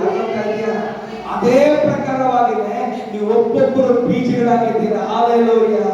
ಅನ್ಕೊಂಡ ದೇವರೇ ನಿನ್ನ ಒಳಗಡೆ ನಾನು ಏನಿಲ್ಲಪ್ಪ, ಏನಲ್ಲ ಸ್ವಾಮಿ ಅಂತ. ಇಲ್ಲ ಇಲ್ಲ ಇಲ್ಲ, ನೀವು ನಿಮ್ಮ ಬಾಯಿಗೆ ನೋಡ್ಕೊಂಡು ಏನಿಲ್ಲ ಅಂತ ಮಾಡ್ಕೊಳ್ತಾ ಇದ್ದ ಅಂತ ಹೇಳ್ತೇನೆ. ಮಗಳೇ ನಿನ್ನ ಹೊರಗಡೆ ನೋಡಬೇಡ, ನಿನ್ನ ಒಳಗಡೆ ಮರ ಇದೆ, ನಿನ್ನ ಒಳಗಡೆ ಫಲ ಇದೆ, ನಿನ್ನ ಒಳಗಡೆ ಬೆಳವಣಿಗೆ ಇದೆ, ನಿನ್ನ ಒಳಗಡೆ ಎಲೆ ಇದೆ, ಬೇರಿದೆ, ಹಣ್ಣಿದೆ, ರುಚಿಗಿದೆ, ನೆರಳಿದೆ, ಎಲ್ಲವೂ ಇದೆ. ಏನಿದೆ? ನಿನ್ನ ಒಳಗಡೆ ಇದೆ. ಹಾಲೆಲೂಯ. ಆದರೆ ನಿನ್ನ ಒಳಗಡೆ ಇರುವ ಈ ಎಲ್ಲ ಮರ, ಕಾಯಿ, ಹಣ್ಣು, ಹೂವು ಎಲ್ಲ ಹೊರಗಡೆ ಬರಬೇಕಾದ್ರೆ ಬೀಜವಾದ ನೀನು ನೆಲಕ್ಕೆ ಬಿದ್ದು ಸಾಯಬೇಕಾಗಿರುತ್ತದೆ. Hallelujah. Praise the Lord. Hallelujah. ಆಮೇಲೆ ಯಾವಾಗ ನೆಲಕ್ಕೆ ಬೀಜ ಬೀಳ್ತದೋ ಆವಾಗ ಬೀಜ ಶರೀರ ಹೋಗಿ ಬಿಡುತ್ತದೆ. ಆಮೇಲೆ ಬೀಜ ಶರೀರ ಹೋಗಿ ಬಿಡುತ್ತದೆ. ಯಾವಾಗ ಶರೀರ ಬೀಜದ್ದು ಆಮೇಲೆ ಸತ್ತೋಗ್ತದೆ, ಇಲ್ಲದೆ ಹೋಗ್ತದೋ ಆವಾಗ ಅದು ಒಳಗಡೆ ಒಂದು ಹೊಸ ಮೊಳಕೆ ಬರುತ್ತದೆ. ಹಾಲೆಲೂಯ. ಅದು ಒಳಗೆ ಆ ಬೀಜದ ಕುರಿತಾಗಿ ಎಲ್ಲ ಏನಪ್ಪ ಬರೀ ಬೀಜ ಅಂತ. ಆಗ ಈಗ ಅದು ಸತ್ತಾಗ, ಆ ನೆಲಕ್ಕೆ ಬಿದ್ದಾಗ, ಆ ಸತ್ತೋದ ಮೇಲೆ ಆ ನೆಲದ ಒಳಗಡೆಯಿಂದ ಹೊರಗಿರೋದು ಮೊಳಕೆ ಬರ್ತಾ ಇದೆ. ಹಾಲೆಲೂಯ. ಹಾಲೆಲೂಯ. ಎನ್ನುವ ಪ್ರಕಾರ ನಾವು ಯೋಚನೆ ಮಾಡ್ತಾ ಇದ್ದೇವರೇ, ಯಾಕಪ್ಪ ಕಷ್ಟ, ಯಾಕೆ ವೇದನೆ, ಯಾಕೆ ಒತ್ತಡಗಳು, ಯಾಕೆ ನೋವು, ಯಾಕೆ ಕಣ್ಣೀರು, ಯಾಕೆ ಈ ಒಂದು ತಲೆಬಿಡುವ ಅನುಭವಗಳು, ಯಾಕೆ ನಿಂದೆ, ಯಾಕೆ ಅವಮಾನ, ಯಾಕೆ ಸೋಲುಗಳು, ಏನೇ ಮಾಡಿ ಎಲ್ಲೇ ಹೋದ್ರು ಜಯನೇ ಸಿಗ್ತಾ ಇಲ್ಲ, ನಿದ್ರೆ ಇಲ್ಲ, ಊಟ ಇಲ್ಲ, ಊಟ ಮಾಡಕ್ಕೆ ಆಗ್ತಾ ಇಲ್ಲ, ಮುಂದೆ ಹೋಗಲಿಕ್ಕೆ ಆಗ್ತಾ ಇಲ್ಲ, ನಾನಾ ದಿಕ್ಕಿಂದ ಸಮಸ್ಯೆಗಳು. ಹೌದು ಪ್ರಿಯರೇ, ಬೀಜ ಮಣ್ಣೊಳಗೆ ಬಿದ್ದು ಬಿಟ್ರೆ ಆ ಮಣ್ಣು ಅದೇನಿದ್ರೆ ಒತ್ತುತ್ತದೆ, ಅಲ್ಲಾಡೋದಕ್ಕೆ ಆಗೋದಿಲ್ಲ, ಟೈಟ್ ಆಗಿಬಿಡ್ತಾರಲ್ಲ. ಅದೇ ಪ್ರಕಾರವಾಗಿನೇ ನಮ್ಮೊಬ್ಬೊಬ್ಬರ ಬದುಕು ಇವತ್ತಾಗಿದೆ. ಹಾಲೆಲೂಯ. ಎಷ್ಟೊಂದು ಜನ ಹೇಳ್ತಾರೆ, ಏನಪ್ಪ ಪ್ರಾರ್ಥನೆ ಮಾಡಿ ಏನು ಬಿಡುಗಡೆ ಇಲ್ಲ, ಏನ್ ಚರ್ಚೆಗೆ ಬಿಡುಗಡೆ ಇಲ್ಲ, ಏನ್ ಹೋಗೋದು ಬಿಡು ಅಂತ. ಆದರೆ ನೀವು ನಿಮ್ಮನ್ನ ಸೈತಾನ ಮೋಸ ಮಾಡ್ತಾ ಇದ್ದಾನೆ, ಅರ್ಥ ಮಾಡ್ಕೊಳ್ರಿ. ನೀವು ಮಣ್ಣುಗಳಿಗೆ ಇದ್ದೀರಾ, ಅದಕ್ಕೆ ಏನು ಮಾಡಕ್ಕಾಗ್ತಾ ಇಲ್ಲ. ಹಾಲೆಲೂಯ. ಮಣ್ಣು ಒಳಗಡೆ ಲೈಟ್ ಇಲ್ಲ. ಹಾಲೆಲೂಯ. ಮಣ್ಣೊಳಗೆ ಕತ್ತಲೇನೆ, ಮಣ್ಣೊಳಗೆ ಕಷ್ಟನೇ. ಆದರೆ ಈ ಅಲ್ಪ ಕಾಲಕ್ಕೆ ಮಾತ್ರ ಕಷ್ಟಗಳು. Hallelujah. Praise the Lord. Hallelujah. Amen, amen, amen. ದೇವರು ಇದು ಪ್ರಾಸೆಸ್ ಅಂತ ಹೇಳ್ತಿದ್ದಾನೆ. ಹಾಲೆಲೂಯ. ಕಷ್ಟಪಡುವವರೇ, ಹೊರೆ ಹೊತ್ತುವವರೇ, ಅದು ಕಣ್ಣೀರು ಸುರಿಸುವವರೇ, ಆ ವೇದನೆ ಪಡ್ತಾ ಇರುವವರೇ, ಆಮೇಲೆ ಅಳುತ್ತಾ ಇರುವವರೇ, ಗೋಳಾಡ್ತಾ ಇರುವವರೇ, ನಮಗೆ ಕೈ ಬಿಟ್ಟವರೇ, ಆಮೇಲೆ ಹಾಲೆಲೂಯ, ಮರಣನೇ ಸಾಕು ಹೇಳುವಂತೇಳಿ ನಿಮಗೊಂದು ಶುಭ ಸಮಾಚಾರ ಹೇಳಬೇಕಾ? ಇನ್ನು ಸ್ವಲ್ಪ ಹೊತ್ತು, ಸ್ವಲ್ಪ ಕಾಯ್ದುಕೊಳ್ಳಿ, ತಡೆದುಕೊಳ್ಳಿ. ಏಕೆಂದರೆ ದೇವರ ಬೀಜವನ್ನು ನಿಮ್ಮನ್ನು ಯಾಕೆ ಉಳಿತದೆ ಗೊತ್ತಾ? ನಿಮ್ಮ ಒಳಗೆ ಇರುವ ಮರ ಹೊರಗಡೆ ಬರಬೇಕು, ಮರ ಹೊರಗಡೆ ಬರಬೇಕು. ಅದಕ್ಕಾಗಿದೆ, ಒಂದು ಬೆಳವಣಿಗೆಗಾಗಿದೆ ದೇವರು ನಿಮ್ಮನ್ನು ಮರೆಯುತ್ತಾ ಇದ್ದಾನೆ. Praise the Lord. Hallelujah, hallelujah. ಆದ ಕಾರಣ ಸೋತೋಗಬೇಡ್ರಿ, ಕುಂದಿ ಹೋಗಬೇಡ್ರಿ. ನೀವು ಏನ್ ಮಾಡಿ ಬಲಹೀನರಾಗಬೇಡ್ರಿ. ದೇವರಲ್ಲಿ ಅದು ಆನಂದಿಸಿರಿ. ಹಾಲೆಲೂಯ. ಮೋಶೆ ಅಂತ ವ್ಯಕ್ತಿ ಇದ್ದ ಬೈಬಲ್. ಅವನಿಗೆ ಆಸೆ, ನನ್ನ ಜನಗಳು ಹೇಗಾದ್ರೂ ಬಿಡುಗಡೆ ಮಾಡಬೇಕು ಅಂತ. ಅದಕ್ಕೆ ಅವನು ಸ್ವಂತ ಶಕ್ತಿಯಿಂದ ಪ್ರಯತ್ನ ಪಟ್ಟ. ಆದರೆ ಕೊಲೆಗಾರ ಪಟ್ಟ ಹೊಂದಿಕೊಂಡವನಾಗಿ ಊರು ಬಿಡಬೇಕಾದ ಗತಿಗೇಡು ಉಂಟಾಯಿತು. ಹಾಲೆಲೂಯ. ಆ ವೇಳೆಯಲ್ಲಿ ಅವನು ಮೀದಿಯಾನ್ ದೇಶಕ್ಕೆ ಬಂದು ಅಲ್ಲಿ ಆ ದೇಶದ ಒಂದು ಯಾಜಕನ ಮಗಳನ್ನ ಮದುವೆ ಮಾಡಿಕೊಂಡು ಯಾಜಕನಿಗಿದ್ದ ಕುರಿಗಳನ್ನ ಕಾಯುವಂತಹ ಸಾಮಾನ್ಯ ಕುರುಬನಾಗಿ ಅವನು ಬದಲಾಗಿ ಬಿಡುತ್ತಾನೆ. ರಾಜನಾಗಿ ಇರಬೇಕಾದವನು, ಕುದುರೆಗಳಲ್ಲಿ ಯಾತ್ರೆ ಮಾಡಬೇಕಾದವನು, ಆಸ್ತಿ ಅಂತಸ್ತಲ್ಲಿ ತೇಲಾಡಬೇಕಾದವನು, ಉನ್ನತರಲ್ಲಿ ಬಾಳಬೇಕಾದವನು ಎಲ್ಲವನ್ನ ಕಳ್ಕೊಂಡು ಸಾಮಾನ್ಯ ಕುರುಬನಾಗಿ ಅವನು ಬದಲಾಗಿರುತ್ತಾನೆ. ಹಾಲೆಲೂಯ. ನಾವು ಹೇಳ್ತೀವಿ, ಅಯ್ಯೋ ನಾವೊಂದು ಕಾಲದಲ್ಲಿ ಹೆಂಗಿದ್ವಿ ಗೊತ್ತಾ? ಆಹಾ ಓ ಅಂತ ಮಾಡ್ತಾ ಇದ್ರಿ, ಅದೆಲ್ಲವೂ ಆಯ್ತು, ಎಲ್ಲವೂ ಹಾಳಾಯ್ತು. ಅದೆಲ್ಲ ಇದ್ದಿದ್ರೆ ಚರ್ಚ್ಗೆ ನಾವು ಬರ್ತಾ ಇದ್ದೀವಿ ಇವತ್ತು. ಅದೆಲ್ಲ ಹೋಗಿದ್ದಕ್ಕೇನೆ ನಾವು ಚರ್ಚ್ ಒಳಗಡೆ ಇದ್ದೀವಿ. Hallelujah. Praise the Lord. Hallelujah. ಮೋಶೆ ಎಲ್ಲ ಕಳ್ಕೊಂಡ, ಮೌನವಾಗಿದ್ದಾನೆ, ಸುಮ್ಮನೆ ಇದ್ದಾನೆ. ಒಂದು ದಿನ ಆ ವಿಮೋಚನೆ ಕಾಂಡ 3ನೇ ಓದಿ, ಇಲ್ಲಬೇಡ ಮನೆಗೆ ಹೋಗೋದು. ಅಲ್ಲಿ ನೋಡ್ಬೇಕಾದಾಗ ಅವರು ಕುರಿಗಳನ್ನ ಮೇಯಿಸುವುದಕ್ಕಾಗಿ ಕಾಡಿನ ಹಿಂದಿನ ಪ್ರದೇಶಕ್ಕೆ ಹಿಂಭಾಗ ಹೋಗ್ತಾರಂತೆ. ಆಗ ಅವನ ಕಣ್ಣಿಗೆ ಒಂದು ದರ್ಶನ ಕಾಣ್ತದೆ. ಅವರೇ ಪರ್ವತದ ಮೇಲೆ ಬೆಂಕಿ ಅಂತ ಒಂದು ಪೊದೆನ ಕಾಣ್ತಾನೆ. ಆಮೇಲೆ ಅಲ್ಲಿ ಒಂದು ದೈವೋಕ್ತಿ ಉಂಟಾಗ್ತದೆ. ಹಾಲೆಲೂಯ. ನನ್ನದು ಯೋಚನೆ, ಮೋಶೆ ಕೈಯಲ್ಲಿ ಮಾವನ ಒಂದು 300 ಕುರಿಗಳಿತ್ತು ಅಂತ ಹೇಳ್ತೀವಿ. ಉದಾಹರಣೆ ಬೈಬಲ್ ಹೇಳಿಲ್ಲ, ಇಷ್ಟು ಕುರಿ ಇತ್ತು ಅಂತ ಹೇಳ್ತಾ ಇಲ್ಲ, ನಾನು ಹೇಳ್ತಾ ಇದ್ದೀನಿ. ಒಂದು 300 ಕುರಿ ಇತ್ತು ಅಂತ ಹೇಳಿದ್ರು. ಈ ರಾಜ್ಯವನ್ನ, ಅಧಿಕಾರವನ್ನ, ಸಿಂಹಾಸನವನ್ನ ಎಲ್ಲ ಕಳ್ಕೊಂಡು ಇರುವಂತ ಮೋಶೆ ಈ 300 ಕುರಿಗಳು ಇಟ್ಕೊಂಡು ಅವನ ಜೀವನ ಸಾಗಿಸಬಹುದಾಗಿತ್ತು ಅಲ್ವಾ? ಆರಾಮ 300 ಕುರಿಗಳು ಅಲ್ವಾ? ಚೆನ್ನಾಗಿ ಮಾಡ್ತಾ ಇಲ್ವಾ? ಆಗ್ತಾ ಇಲ್ವಾ? 300 ಕುರಿ, ಒಂದು ಕುರಿಗೆ 10,000 ರೂಪಾಯಿ ಕೊಡ್ರಿ. ಒಂದು ಕುರಿಗೆ ಎಷ್ಟಾಯ್ತು? ಭಾಷೆ ನಾವು ಲೆಕ್ಕದಲ್ಲಿ ಇಟ್ಕೊಂಡು ಈ ಕತೆ ಹೇಳ್ತಾ ಇದ್ದೀವಿ. ಬೇಡ, ನಾವು ಮ್ಯಾಥ್ಸ್ ಕ್ಲಾಸ್, ಗಣಿತ ಕ್ಲಾಸ್ ತಗೊಳ್ಳೋದು ಬೇಡ. ಯೋಚನೆ ಮಾಡ್ಕೊಳ್ಳಿ. 300 ಕುರಿ, ಲಕ್ಷಾಧಿಪತಿಯವರು ಆ ಕಾಲದಲ್ಲಿ. ಆದರೆ ಆ 300 ಕುರಿಗಳು ಹೊಡ್ಕೊಂಡು ಮೇಯಿಸ್ಕೊಂಡು ಹೋಗ್ತಾ ಇರಬೇಕಾದಾಗ ಮೇಲೆ ಒಂದು ಬೆಂಕಿಯನ್ನು ಕಾಣ್ತಾರೆ. ಆ ಬೆಂಕಿ ಏನಂತ ಹೋಗಿ ನೋಡಿದಾಗ, ನನ್ನ ಪ್ರಸಂಗದ ಭಾಷೆ ಹೇಳ್ತೇನೆ, ಏ ಮೋಶೆ, ಆ 300 ಕುರಿಗಳನ್ನ ಬಿಟ್ಟುಬಿಟ್ಟು ಬಾರದು. 300 ಕುರಿಗಳನ್ನ ಬಿಟ್ಟುಬಿಟ್ಟು ನೀನು ಈ ಬೆಟ್ಟವನ್ನು ಏರಿ ಬಾ. ಆಗ ನಿನಗೆ 300 ಕುರಿಗಳಿಗೆ ಅದಕ್ಕೆ ಪ್ರತಿಯಾಗಿ 30 ಲಕ್ಷ ಜನಗಳನ್ನ ಕೊಡ್ತೀನಿ. ಸಂತೋಷ ಆಗ್ತದೆ. ಇಸ್ರೇಲ್ ಜನಗಳೆಲ್ಲ ಗಂಡಸರು ಹೆಂಗಸರು ಮಕ್ಕಳೆಲ್ಲ ಸೇರಿದ್ರೆ 30 ಲಕ್ಷ ಜನಗಳಿದ್ರು.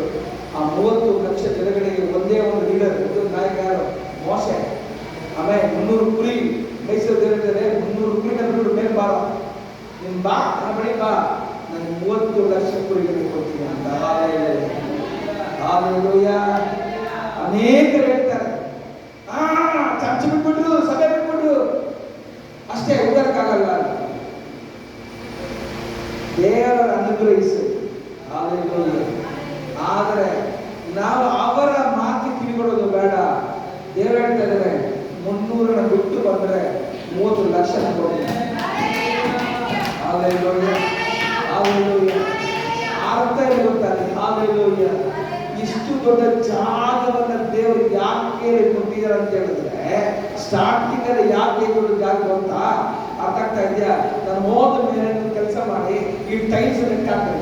ನಿಮ್ಗೆ ಗೊತ್ತಿಲ್ಲ ಎಷ್ಟು ಟೈಲ್ಸ್ ಇದೆ ಅಂತ. ಒಂದು ಟೈಲ್ಸ್ ಒಬ್ರು ಕೂತ್ಕೊಳ್ಬಹುದು, 1.5 ಅಡಿ ಇದೆ, 1.5 ಅಡಿ ಇದೆ ಟೈಲ್ಸ್ ಅಂತ ಅಲ್ವಾ? ಆಗ ಈ ಒಂದು ಟೈಲ್ಸ್ ಅಲ್ಲಿ ಒಂದು ವ್ಯಕ್ತಿಯನ್ನ ಲೆಕ್ಕ ಮಾಡ್ಕೊಂಡು ಎಣಿಕೆ ಮಾಡ್ತಾರೆ. ಹಾಲೆಲೂಯಾ! ಇಷ್ಟು ಜನಗಳು ಈ ಸಭೆಗೆ ಬರಬೇಕಾಗುತ್ತೆ. ಆಮೇಲೆ ಇಷ್ಟು ಜನಗಳಿಗೆ ರೊಟ್ಟಿ ದ್ರಾಕ್ಷಾರಸ ಹಂಚೆ ಮಾಡಬೇಕಾಗಿರುತ್ತದೆ, ಇಷ್ಟು ದೀಕ್ಷಾ ನಡೀಬೇಕಾಗಿರುತ್ತದೆ. ಹಾಲೆಲೂಯಾ! ಆಮೇಲೆ ಇವತ್ತು ಈ ಸಭೆ ಒಂದು ಬೀಜವಾಗಿದೆ. ಹಾಲೆಲೂಯಾ!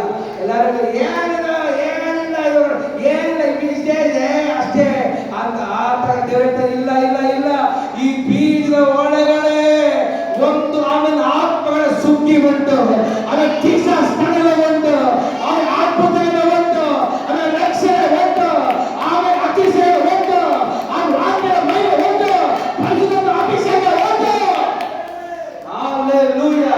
ಈ ಸಾವಯವ ಬೀಜ ಆಮೇಲೆ ಅದರ ಸೈಡ್ ಹೋಗಿ ಒಳಗಡೆ ಇರೋದು ಬೆಳವಣಿಗೆ ದೇವರು ಇವತ್ತು ಬೆಳಗ್ಗೆ ಈ ಆರಾಮ ಮಾಡ್ತಾ ಇದ್ದಾನೆ. ಹಲ್ಲೆಲೂಯಾ!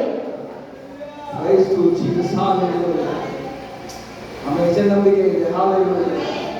ಬಹಳ ಶಾಂತವಾಗಿ ನಾನು ಈ ವಾಕ್ಯ ಹೇಳ್ತಾ ಇರ್ತೇನೆ. ಯಾಕಂದ್ರೆ ಓಡಾಡಿ ತಿರುಚಿ ಮೈಯೆಲ್ಲ ಪಕ್ಷಿ ಹತ್ತಕ್ಕ ಎಲ್ಲ ಚಪ್ಪಳ ತಕ್ಷಿ ಎಲ್ಲ ಓಡಾಡ್ಕೊಳ್ಳೋದಾಗಿಲ್ಲ, ಬಂದಿಲ್ಲ. ಹಲ್ಲೆಲೂಯಾ!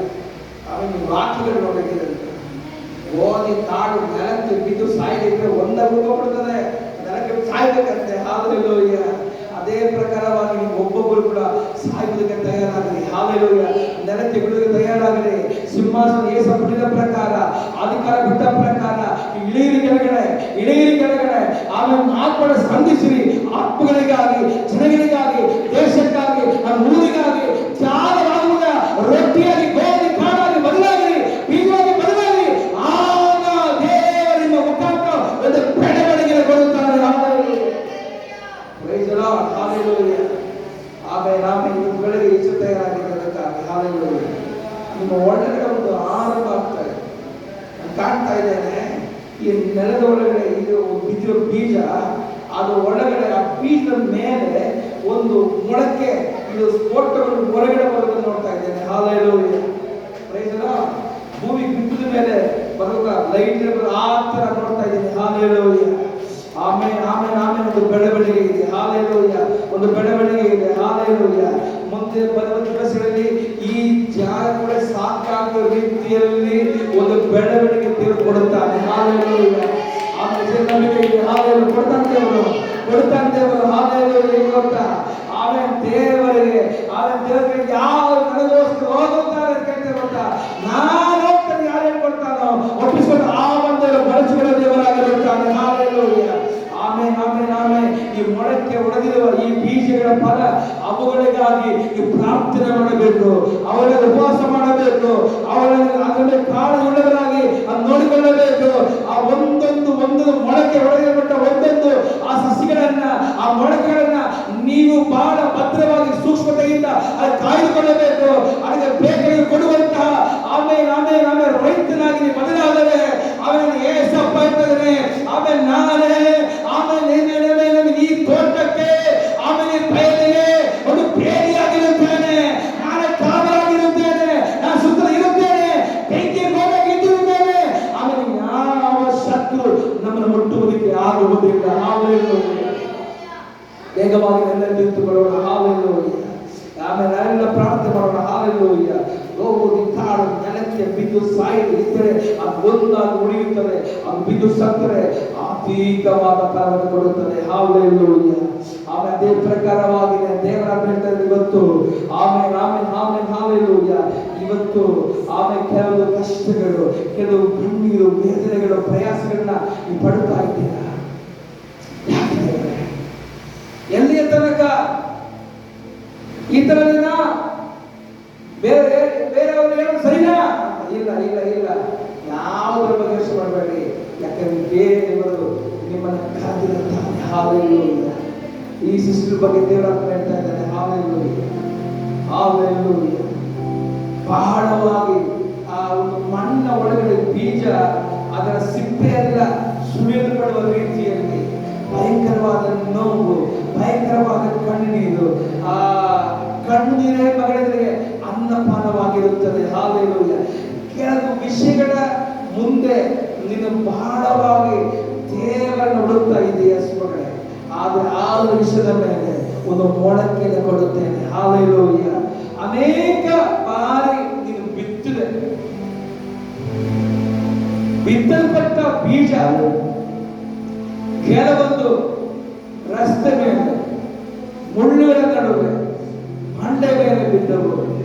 ಅದು ಯಾವುದು ಏನಾಗಲಿಲ್ಲ, ಫಲ ಕೊಡಲಿಲ್ಲ. ಸ್ವಲ್ಪ ಹೊತ್ತಲ್ಲಿ ಎಲ್ಲ ಒಣಗಿ ಹೋಯಿತು. ಆದರೆ ಈ ಸರ್ತಿ ಒಳ್ಳೆ ನೆಲಕ್ಕೆ ಬಿದ್ದ ಬೀಜಗಳಿಗೆ ಸಮವಾಗಿ ನಿನ್ನ ಒಳಗಡೆ ಒಂದು ಬೆಳವಣಿಗೆ ಕೊಡುತ್ತೇನೆ, ನಿನ್ನ ಒಳಗಡೆ ಸಮಾಧಾನವನ್ನು ಕೊಡುತ್ತೇನೆ. ಇದುವರೆಗೂ ಬೇರೆಗಳನ್ನ ಆಡ ಗಿಡಕ್ಕೆ ಬೆಳೆದ ಹಾಗೆ ತಡೆ ಹಿಡಿದ ಬಂಡೆಗಳನ್ನ ತೆಗೆದಾಕ್ತೇನೆ. ಬೆಳೆಗಳಿಗೆ ತಡೆ ಮಾಡುವ ಆ ಮುಳ್ಳುಗಳನ್ನು ತೆಗೆದಾಕ್ತೇನೆ. ನಿನ್ನ ಆ ಒಂದು ಬೀಜಗಳನ್ನ, ಧಾನ್ಯಗಳನ್ನ ಕೊಂಡೊಯ್ಯುವ ಆ ಪಕ್ಷಿಗಳ ರೀತಿಯಿರುವಂತಹ ಶಕ್ತಿಗಳನ್ನ ಮುರಿದಾಗ್ತೇನೆ. ಹಲ್ಲೆಲೂಯಾ. ನಾನಾ ದಿಕ್ಕಿನಲ್ಲಿ ಯಾವ ದೆಸೆ ತಿರುಗಿದ್ರು ಕೂಡ ಎಲ್ಲ ಪಕ್ಕ ಕಷ್ಟಪಟ್ಟಿದ್ದೀವಿ. ಆದ್ರೆ ಆ ಬಂಡೆ, ಮುಳ್ಳು, ರಸ್ತೆ, ಹಾವೇರಿ ಮೂರು ದಿಕ್ಕಿನಲ್ಲಿ ಆಮೇಲೆ ಸೋಲಿನ ಬೀಜ ಕಂಡಿದ್ರು ಕೂಡ ಒಳ್ಳೆ ಕೆಲವು 4 ದಿಕ್ಕುಗಳ ಪ್ರಕಾರವಾಗಿ ಆಮೇಲೆ ಮಗಳ ನಿನ್ನ ಜೀವನವನ್ನ ಇವತ್ತಿಂದ ಒಂದು ಬದಲಾವಣೆ ಕಲ್ಪಿಸಿ ರೂಪಿಸುವ ದೇವರಾಗಿದ್ದೇನೆ. ಆ ಹೊಸ ಒಂದು ರೂಪ, ಹೊಸ ಒಂದು ಆನಂದ ನಿನ್ನ ಒಳ್ಳೆಯ ಅನುಮತಿ ಮಾಡ್ತಾ ಇದ್ದೇನೆ.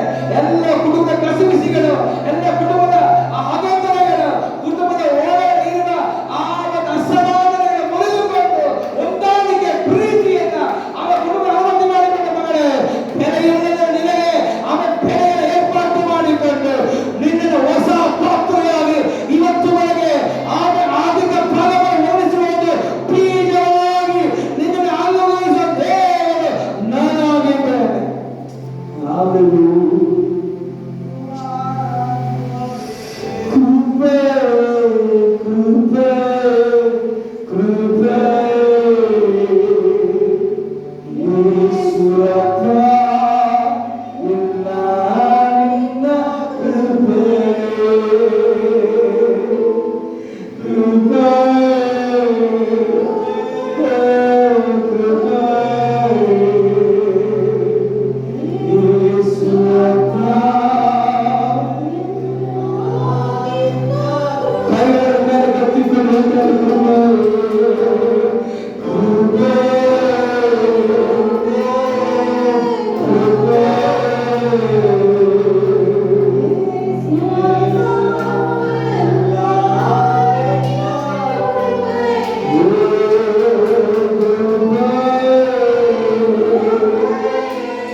ಕೊಟ್ಟು ಈ ಬೀಜ ಅದು ಮೊಳಕೆ ಹೊಡೆದು ಮಣ್ಣಿನ ಮೇಲೆ ಬರೋಕೆ ಆದ ಹಾಗೆ ತಡೆದಿದೆ.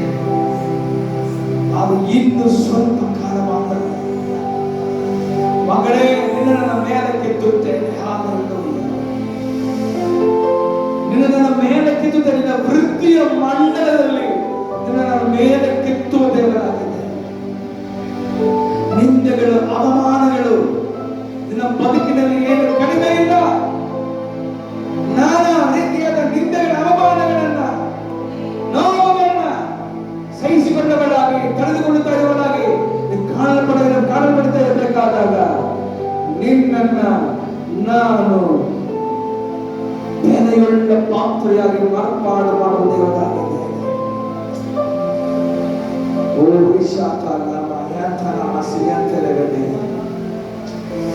ಕೃಪೆ ಲಭಿಸಿದವರೇ, ನಿನಗೆ ವಂದನೆ. ಯೇಸು ಸ್ವಾಮಿಗೆ ಜನ್ಮ ಕೊಡುವ ತಾಯಾಗಿ ಮರೆಯಾಳ ಕಂಡ ಪ್ರಕಾರವಾದ ಮಗಳು ನಿನ್ನ ಒಳಗಡೆ ಪರಿಶುದ್ಧಾತ್ಮನ ಕ್ರಿಯೆಯನ್ನು ನಡೆಸುತ್ತೇನೆ. ಆಮೇಲೆ ಮನುಷ್ಯರಿಂದ ಆಗ್ತಾ ಇರುವುದು, ಮನುಷ್ಯರಿಂದ ಆಗ್ತಾ ಇರುವುದು, ಹಣಕಾಸಿಂದ ಆಗ್ತಾ ಇರುವುದು, ಆ ಬಂಧು ಬಳಗದಿಂದ ಆಗ್ತಾ ಇರುವುದು, ಆಮೇಲೆ ವೈದ್ಯ ಶಾಸ್ತ್ರ ಆಗ್ತಾ ಇರುವುದನ್ನ ಪರಿಶುದ್ಧಾತ್ಮ ಶಕ್ತಿಯಿಂದ ಮರಿಯಳ ಒಳಗೆ ಅನುದಾನ ಪ್ರಕಾರವಾಗಿ ನಿನಗೆ ನಾನೇ ಸಹಾಯವಾಗಿದ್ದೇನೆ. ನಿನಗೆ ನಾನೇ ಕಾರ್ಯ ಮಾಡುತ್ತೇನೆ. ಎಷ್ಟೊಂದು ಕರೆಗಳನ್ನ ಎದುರು ನೋಡಿದೆ. ಯಾವ ಕೈಗಳು ನಿನಗೆ ಅನುಕೂಲವಾಗ್ತಾ ಇಲ್ಲ. ಆದ್ರೆ ದೇವರು ಹೇಳ್ತಾ ಇದ್ದಾರೆ, ಪರಿಶುದ್ಧಾತ್ಮನ ಸಾನ್ನಿಧ್ಯ, ಪರಿಶುದ್ಧಾತ್ಮನ ಶಕ್ತಿ ಆಮೇಲೆ ನಿನ್ನ ಮೇಲೆ ಬರಬೇಕಾದಾಗ ಆಮೇಲೆ ನಿನ್ನ ಒಳಗಡೆ ಕೆಲವು ಪರಿವರ್ತನೆ ಉಂಟಾಗ್ತದೆ. ಹಾಲೆಲೂಯಾ. ಎನ್ನುವ ಪ್ರಕಾರವಾಗಿ ನಿನ್ನನ್ನು ನಾನು ನಡೆಸುವ ದೇವರಾಗಿದೆ. ಆಮೇಲೆ ಎಲ್ಲ ಪ್ರಾರ್ಥನೆ ಮಾಡ್ತಾರೆ. ಹಾಲೆಲೂಯಾ.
ಬಹಳ ವರ್ಷಗಳಿಂದ ಆ ರಕ್ತದ ಸ್ವಾಮ ಧ್ಯಾನಿಸಲಾಗಿದ್ದ ದೃಷ್ಟಿಯ ಪ್ರಕಾರವಾಗಿ ಬಹಳ ವರ್ಷಗಳಿಂದ ನೋವುಗಳು, ವೇದನೆಗಳು ಎಲ್ಲವನ್ನ ಸಹಿಸಿಕೊಂಡು ಬರ್ತಾ ಇದ್ದೀವಿ. ಹೊರಗಡೆ ಹಾಕೋದಕ್ಕಾಗ್ತಾ ಇಲ್ಲ, ಒಳಗಡೆ ಇಟ್ಟುಕೊಳ್ಳೋದಕ್ಕಾಗ್ತಾ ಇಲ್ಲ. ಆದರೆ ಇವತ್ತು ನಿನ್ನ ಒಳಗಡೆ ಒಂದು ಶಕ್ತಿಯನ್ನು ಅನುಮತಿ ಮಾಡ್ತಾರೆ. ಕರವರ ಚಾಚು ನಿನ್ನ ನೀನು ಕೈಯನ್ನು ಚಾಚಿ ಅವನು ಮುಟ್ಟಬೇಕಾದಾಗ ಅವನ್ ಯೇಸು ಸ್ವಾಮಿ ಒಳಗಡೆ ಇಲ್ಲ ಆ ಶಕ್ತಿಯಿಂದ ಪ್ರಕಾರವಾಗಿ ಇವತ್ತು ಹಲವಾರು ವರ್ಷಗಳಿಂದ ಅವನಿನ ಮನೆಯಾಗಲಿಲ್ಲ. ಆದರೆ ಇವತ್ತು ನಿನ್ನ ಮನೆಗೆ ಹೊಸ ರೂಪವನ್ನು ತರುತ್ತಾನೆ. ಮನೆಗೆ ಹೊಸ ರೂಪ ಆಧಾರವನ್ನು ಕೊಂಡು ಬರುವ ದೇವರಾಗಿದ್ದೇವೆ.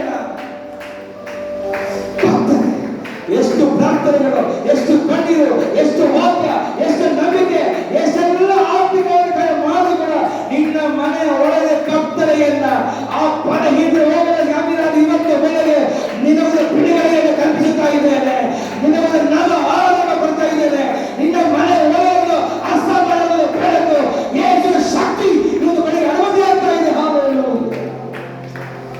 Hallelujah, hallelujah, hallelujah.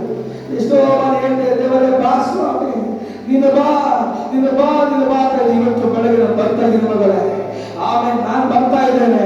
ಆಮೇಲೆ ನೀನು ಇರುವಲ್ಲಿ ನಾನು ಬರ್ತಾ ಇದ್ದೇನೆ. ಇರುವ ಜಾಗ ಬರ್ತಾ ಇದ್ದೇನೆ. ನಿನ್ನ ಮನೆ ಒಳಗಡೆ ಯಾರಿರೋ ಮಗಳು ಅದು ಸತ್ತು ಬಿದ್ದ ರೀತಿಯಲ್ಲಿ ಅನೇಕ ಅನೇಕ ವಿಷಯಗಳು ಸತ್ತು ಬಿದ್ದಿರುತ್ತದೆ. ಆಮೇಲೆ ನಿನ್ನ ಮನೆ ಒಳಗಡೆ ಅವನು ಯೇಸು ಬರೆದಿರುವುದಕ್ಕೆ ಯಾರೆಲ್ಲ ತಡೆ ಮಾಡಿದ್ರು ಕೂಡ ಯೇಸುವಿನಿಂದ ಯಾರಿವೆ ನಾನು ಬರ್ತಿದ್ದೇನೆ ಪ್ರಕಾರವಾಗಿ ನಿನ್ನ ಮನೆ ಒಳಗಡೆ ಯೇಸುವಿನ ಸಾನ್ನಿಧ್ಯಕ್ಕೆ ತಡೆಯನ್ನು ಮುರಿದು ಆ ಮನೆಯೊಳಗೆ ಬಂದು ಸತ್ತ ಶವಗಳನ್ನ ಸತ್ತ ವ್ಯಕ್ತಿಗಳು ಎಬ್ಬಿಸೋ ದೇವರಾಗಿದ್ದ. ಅದು ಅರ್ಥ ಇದೆ. ಅನೇಕರು ಗುರುವಿನ ತೊಂದರೆ ಮಾಡಬೇಡಪ್ಪ, ಏಸವಿ ಬರೋದು ಬೇಡ ಅಷ್ಟೇ ಅಂತ ಹೇಳ್ತಾರೆ. ಆ ಏಸವಿ ಇಲ್ಲ ಏಸವಿಲ್ಲ ನಾನು ಬರ್ತೀನಿ ಮನೆಗೆ ಅಂತ. ಅದೇ ಪ್ರಕಾರವಾಗಿ ತಟ್ಟೆಗಳನ್ನು ಮುರಿದು ಹಾಲೆಲೂಯಾ ಏಸವ ಬಂದು ಬಿಟ್ರೆ ಅದ್ಭುತ. ಏಸ ಬಂದ್ಬಿಟ್ರೆ ಬಿಡುಗಡೆ. ಇಷ್ಟು ವರ್ಷಗಳು ಆಮೇಲೆ ಬಿಡುಗಡೆ ಇಲ್ಲ, ಆಮೇಲೆ ಕಾಕ್ಟೋರ ಇದೆಯಾ, ಸೆರೆಮನೆ ಒಂದು ಬಂಧನ ಮುರಿದೋಗ್ತಾ ಇಲ್ಲ, ಇನ್ನು ಇಕ್ಕಟ್ಟೆ ಇದೆಯಾ. ಇವತ್ತು ಬೆಳಗ್ಗೆ ನಿನ್ನ ಒಂದು ಬಿಡುಗಡೆಯನ್ನ ನಾನು ಮಾಡಕ್ಕೆ ಹೋಗ್ತಾ ಇದ್ದೇನೆ. ಹಾಲೆಲೂಯಾ. ನಿನ್ನ ಮನೆ ಒಳಗಡೆ ಯಾರ ತಡೆ ಮಾಡಿದ್ರು ಇವತ್ತು ಬೆಳಗ್ಗೆ ನಾನು ಬರ್ತಾ ಇದ್ದೇನೆ. ಯಾರು ಮನೆ ಒಳಗೆ ಬಂದ ಪ್ರಕಾರವಾಗಿ ಆಮೇಲೆ ಇವತ್ತು ಬೆಳಗ್ಗೆ ಬಂದು ನಿನ್ನ ಮನೆ ಒಳಗಡೆ ಆಮೇಲೆ ಇರುವ ವಾತಾವರಣವನ್ನ ಎಲ್ಲ ನಕಾರಾತ್ಮಕವಾದ ವಾತಾವರಣವನ್ನ ಆಮೇಲೆ ಲಯ ಮಾಡಿಕೊಂಡು ಇನ್ನು ಸಕಾರಾತ್ಮಕವಾದ ವಾತಾವರಣ ಏರ್ಪಾಟು ಮಾಡಿ ಸಾಕ್ಷಿಯಾಗಿ ನಿಲ್ಲಿಸುವ ದೇವರಾಗಿದೆ. ಕರೆಗಳ ಮೇಲೆ ಎತ್ತಿಕೊಂಡು ಹಾಲೆಲೂಯಾ ಹೇಳಬೇಕಯ್ಯ. ಹಾಲು ಯೇಸುವನ್ನ ಕರೀತಾ ಇರಿ. ಹಾಲೆಲೂಯಾ ಮೌನವಾಗಿ ಹಾಲೆಲೂಯಾ. ಅಯ್ಯ ಯೇಸಯ್ಯ ಬರಬೇಕು ಮಧ್ಯದಲ್ಲಿ ತರಬೇಕು ಅಭಿಷೇಕ.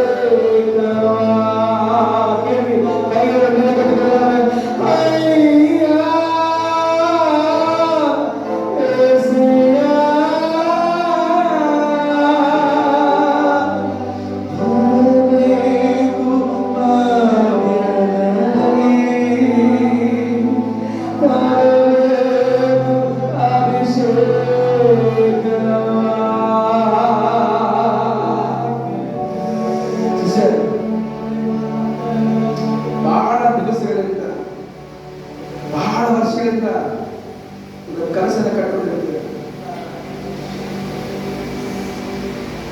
ಸ್ವಂತ ಮನೆಯ ಕನಸು. ದೇವರು ಹೇಳ್ತಾ ಇದ್ದಾನೆ, ನಾನು ಅನುಮತಿ ಮಾಡ್ತೀನಿ ಅಂತ. ಆಮೇಲೆ ನಿಮ್ಮ ಒಳಗಡೆ ಉನ್ನತಿಯನ್ನ ದೇವರಾಗಿ ಕಾಣ್ತಾ ಇದ್ದಾನೆ.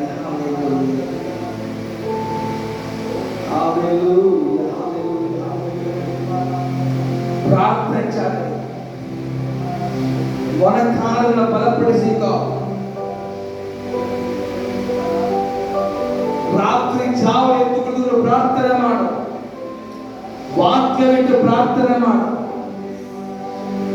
ಆತ್ಮಿಕವಾಗಿ ಬೆಳೆಯೋದಕ್ಕೆ ಎಷ್ಟು ಪ್ರಯತ್ನ ಪಟ್ಟರು ಕೂಡ ಆಗಾಗ ಏನು ಬೇಕಾಗ್ತಿರ್ಬೇಕಾದಾಗ ಅದೆಲ್ಲವನ್ನು ಮುರಿದುಕೊಂಡು ನಿನ್ನ ಕುಟುಂಬದ ಮೇಲೆ ವಿಶೇಷವಾದ ಕಾರ್ಯಗಳನ್ನ ನಡೆಸುವ ದೇವರಾಗಿರುತ್ತೆ. Hallelujah, hallelujah, hallelujah. ನಾಮನ ಕುಷ್ಠ ಹೋದ ಪ್ರಕಾರವಾಗಿ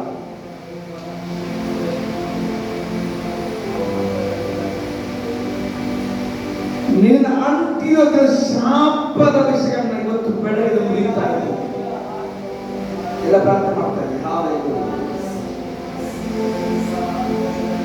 ಕೆಲವು ಶಾಪದ ಕಟ್ಟುಗಳು, ಪಾರಂಪರ್ಯ ಶಕ್ತಿಗಳು, ಅದರ ಬಲಗಳು, ನಿನ್ನ ನೋಟ ಬಿಟ್ಟಿರುವಂತಹ ಎಲ್ಲ ದುರಾತ್ಮನ ಬಲಗಳನ್ನು ಇವತ್ತು ಬೆಳಗ್ಗೆ ದೇವರು ಮುರಿತಾ ಇದ್ದಾರೆ. ಹಾಲೆಲೂಯಾ.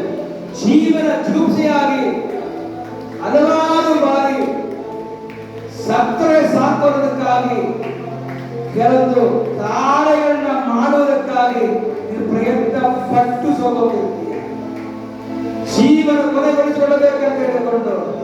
ಆದ್ರೆ ಮಗಳ ಇವತ್ತು ನಿನ್ನ ಮೇಲೆ ಶಾಪಗಳನ್ನ ಮುರಿದು ನಿನ್ನ ಒಳಗಿರುವ ಅಂತರಗಳನ್ನ ನನ್ನ ಒಳಗಡೆ ತರುವ ದೇವರಾಗಿದ್ದೇನೆ. ಹಾಲೆಲೂಯಾ. ರಾಧಾನಾಥ ಶಾಧಾನ ಮಯಾಂಥಾನ ಸೆರೇರಿಯಾದ ರೈತನ ಮನೆಯಲ್ಲಿ ಎರಡು ರೀತಿಯಾದ ಧಾನ್ಯಗಳು, ಒಂದು ಮಾರುಕಟ್ಟೆಯಲ್ಲಿ ಮಾರಾಟಕ್ಕಿರುವ ಧಾನ್ಯಗಳು, ಅದರ ಮುಖಾಂತರವಾಗಿ ಅನೇಕರ ಹೊಟ್ಟೆಗಳು ತುಂಬುತ್ತದೆ, ರೈತನ ಕೀಸಿಗೆ ತುಂಬುತ್ತದೆ. ಇನ್ನೊಂದು ಪಕ್ಕ ಅದೇ ರೈತನ ಮನೆ ಒಳಗಡೆ ಇರುವ ಇನ್ನೊಂದು ಸ್ವಲ್ಪ ಧಾನ್ಯಗಳಿದೆ. ಆ ಬೀಜಗಳು ಬಿತ್ತೋಣ ಬೀಜವಾಗಿದೆ, ಅದು ಮಾರಾಟಕ್ಕಾಗಿ ಅಲ್ಲ, ಎನ್ನುವ ಪ್ರಕಾರವಾಗಿ ಅನ್ಕೊಳ್ತಾ ಇದೆಯಾ? ದೇವರೇ, ಎಲ್ಲಾರು ಪ್ರಯೋಜನವಾಗ್ತಾ ಇದ್ದಾರೆ, ನಾನು ಯಾವುದಕ್ಕೂ ಪ್ರಯೋಜನವಾಗ್ತಾ ಇರಲ್ಲ, ನಾನು ಯಾವುದಕ್ಕೂ ಉಪಯೋಗವಾಗ್ತಾ ಇರಲ್ಲ. ಉಪಯೋಗಕ್ಕೆ ಬಾರದೆ ಇರುವ ಪಾತ್ರತೆ ಇಲ್ಲ ಮಗಳೇ. ನೀನು ತಿನ್ನುವ ಧಾನ್ಯವಲ್ಲ, ನೀನು ಬಿತ್ತೋಣ ಧಾನ್ಯವಾಗಿದೆಯಾ ಅಂತ ದೇವರು ಹೇಳ್ತಾ ಇದ್ದಾನೆ. ನಿನ್ನ ಮುಖಾಂತರವಾಗಿ ಅನೇಕ ಆತ್ಮಗಳನ್ನ ನಾನು ಸಭೆ ಕೊಂಡು ಬರುತ್ತೇನೆ. ಸುವಾರ್ಥ ಸಾರುವುದಕ್ಕಾಗಿ ಇವತ್ತೊಂದು ಕೃಪೆ, ಒಂದು ಅಭಿಷೇಕ ನಿನ್ನ ಮೇಲೆ ಅನುಭವಿಸ್ತಾ ಇದೆ. ಓ ರಾಷ್ಟ್ರ ರಾಕಮಯಾಂತನೇ ಮಸರೇರಿಯ. ಆಮೇಲೆ ಆಮೇಲೆ ಆಮೇಲೆ ಆಮೇಲೆ ಆಮೇಲೆ ಇದುವರೆಗೂ ನನಗೆ ಏನ್ ಮಾಡಕ್ ಆಗ್ತಾರೆ ಅಲ್ಲ, ನಿನ್ನ ನಾನು ವಾಕ್ಯದ ಒಳಗೆ ನಿಲ್ಲುವುದಕ್ಕಾಗಿ ಆಮೇಲೆ ಕೃಪೆ ಒದಗಿಸುತ್ತೇನೆ. ವಾಕ್ಯದ ಮರ್ಮಗಳನ್ನ, ವಾಕ್ಯದ ಗುಣಗಳನ್ನ ತಿಳಿಯಪಡಿಸಿ ಅನೇಕರಿಗೆ ಬೆಳೆಸುವುದಕ್ಕಾಗಿ ಆಮೇಲೆ ಇದನ್ನ ನಾನು ಆರಿಸಿಕೊಂಡಿದ್ದೇನೆ ಹೇಳ್ತಾ ಇದ್ದಾನೆ.